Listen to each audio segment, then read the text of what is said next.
ஓம் முருகா போற்றி, கந்தா போற்றி, கடம்பா போற்றி, கதிர்வேலா போற்றி, அறுபடை வீடு கொண்ட முருகப்பெருமானே போற்றி போற்றி.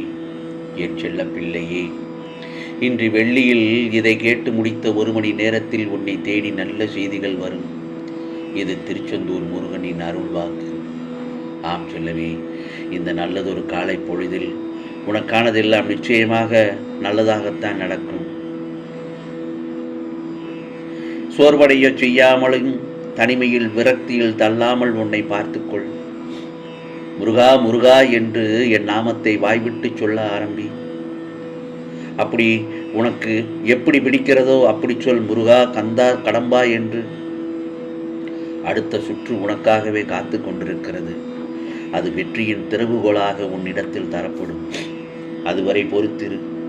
ஆம் செல்லமே, என்னை தஞ்சமடைந்த உன்னை எப்போதும் நிர்கதியாக விடமாட்டேன் என்பதையும், உன்னை ஒருபோதும் கைவிட மாட்டேன் என்பதையும் உறுதியாக நம்பு. உன் நம்பிக்கை என்றுமே வீண் போகாது.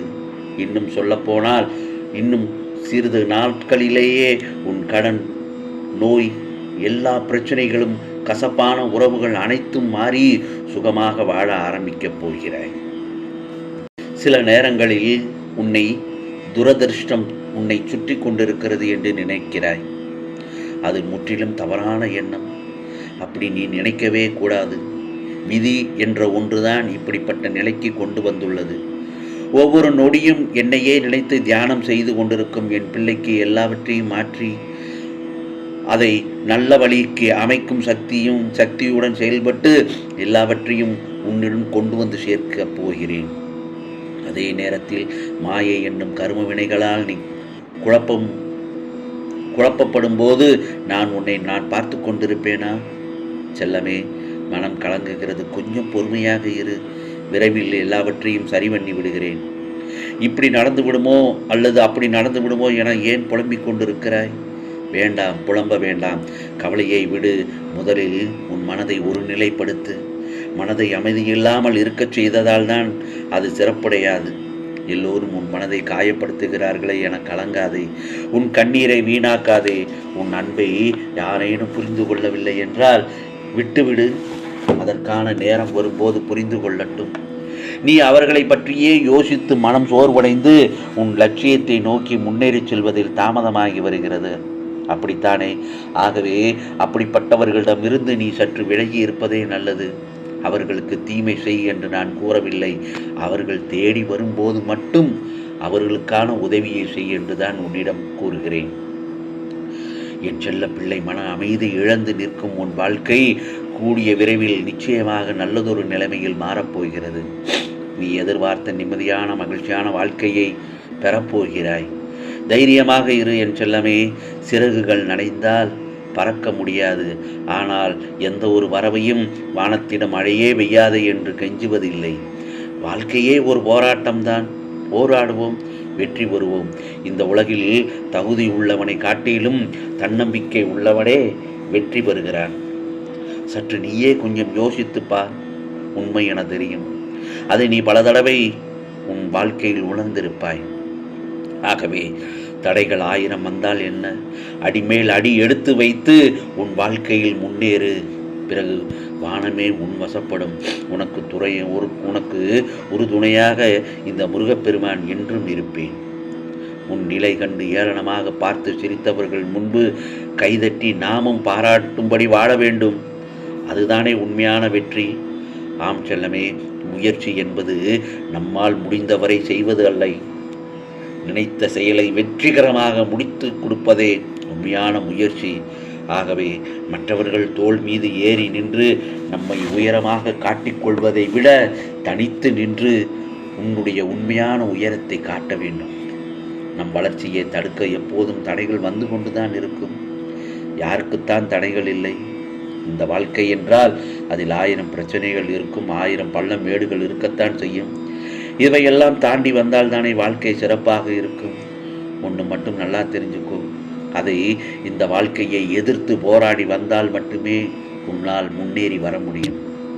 ஆகவே எந்த ஒரு நேரத்தையும் வீணாக்காமல் சாதித்து கொண்டே இரு. சாதித்து கொண்டே இரு என் செல்லமே. வெற்றியாளர்களின் பாதையில் சென்று விரைவில் வெற்றி பெறுவதை விட உனக்கென ஒரு பாதையை உருவாக்கி நம்பிக்கையுடன் அதில் பயணம் செய். நிச்சயமாக வெற்றி உன் வசம்தான். முடியும் என்று நினைத்து விடாமுயற்சி செய்தால் எட்ட முடியாத நிலவை கூட தொட்டுவிடலாம். நமது நோக்கம் எப்பவும் வானத்தை தொடுவதற்காக மட்டுமே இருக்க வேண்டும். அப்போதுதான் மரத்தின் உச்சியையாவது தொட முடியும். ஆகவே உனக்காக, உன் வாழ்க்கைக்காக இந்த முருகப்பெருமான் எந்த எல்லைக்கும் கடந்து செல்வேன். மாயை என்னும் கஷ்டம் சூழாமல் பாதுகாப்பேன். என் நாமத்தை தினந்தோறும் உச்சரித்து வா. முருகா முருகா என்று என் நாமத்தை சொல்ல சொல்ல உன் வாழ்க்கை பிரகாசமாகும் என் செல்லமே. எல்லோருடைய வாழ்க்கையிலுமே முன்னேற்றத்தை அவ்வளவு எளிதாக பெற முடியவில்லை. நீதி கிடைக்கும் என்று நம்பி நீ என்னை நாடி வந்திருக்கின்றாய். கெட்டவர்கள் தண்டிக்கப்பட வேண்டும் என்ற ஆதங்கத்தில் நீ துடிக்கிறாய். நான் மனிதர்களைப் போல எடுத்ததும் தண்டிக்க மாட்டேன். திருந்துவதற்கு சில காலம் தருவேன், அவகாசம் தருவேன். ஆகவே தடுமாற்றம் கொள்ளாதே. தடுமாற்றம்தான் உன் மனதை அழைக்கழிக்க செய்கிறது. இந்த முருகப்பெருமான் தருவதற்கும் நானும் பெறுவதற்கும் நீயுமாக தயாராக இருக்க வேண்டிய தருணமாக உள்ளது. உன் விதியை நான் மாற்றுவேன். நம்பிக்கை பொறுமையோடு இரு. உனக்கானது நல்லது நடக்கும் என் செல்லமே. நீ கிடைத்த வாழ்க்கையை சந்தோஷமாக வாழ கற்றுக்கொள். கிடைத்த வாழ்க்கையை சந்தோஷமாக வாழ கற்றுக்கொள்ள வேண்டும். எதிர்த்து போராடு என்று சொன்னேன். எந்த நேரத்திலும் பிரச்சனைகள் வருவதை எதிர்த்து போராடு. உனது வாழ்க்கையும் நீயும் செழிக்க இந்த முருகப்பெருமான் எப்பொழுதும் உன் கூடவே இருப்பேன். ஆம் செல்லமே, உன்னை தேடி எதற்கு வந்தேன் தெரியுமா? இப்போது நீ விரும்பிய வாழ்க்கையை உனக்கு அமைத்து தரவும் உன் துயரங்களுக்கு முற்றுப்புள்ளி வைக்கவும் வந்துள்ளேன். உனக்கு நல்ல செய்தி கொண்டு வந்துள்ளேன். சந்தோஷப்படு. உன் முருகப்பெருமான் எப்போதும் உன்னோடு தான் இருக்கிறேன் என் செல்லமே. கவலை இல்லாமல் நிம்மதியாக இரு. விரைவில் என் அற்புதத்தை நீ உணர்வாய். உன்னிடம் இருக்கும் கடன் பிரச்சனைகள் எல்லாம் தீரப்போகிறது. அது 100% உண்மை.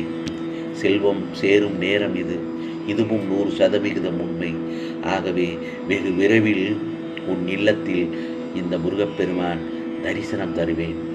அது ஏதாவது ஒரு ரூபத்தில் வந்து உனக்கான தரிசனம் தருவேன். அந்த சரணத்தை நீ நன்றாக உணர்வாய் என் செல்லமே.